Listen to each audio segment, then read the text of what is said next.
Na tofauti imeibuka ndani ya jamii ya Samawadhal inayoishi katika kaunti ya Garissa baada ya wale wanaoonekana kwenda kinyume na msimamo na uamuzi wa baraza la wazee ya jamii hiyo kuhusu demokrasia ya maelewano kutimuliwa.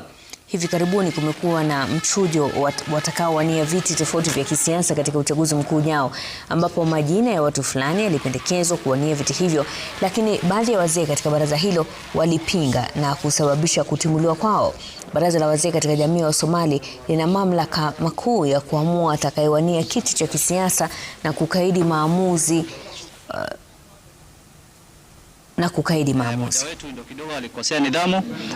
Kwa hivyo kama mzee alikuwa amesema, alikuwa ameidhinisha ya kwamba huyu mzee ambapo alikosea kinidhamu abadilishwe.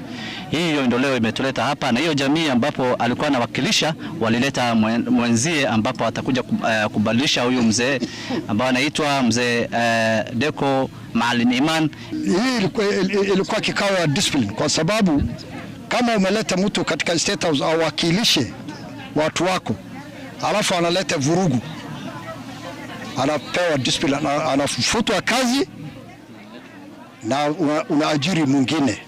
Nobody is indispensable in any community. Mimi nimekaribishwa vizuri na wazee wangu na washukuru, na kuanzia leo mimi niko kwa hii ofisi ya Samawadhal na nitafanya kazi na wale ambao walikuwa hapo mbele yangu.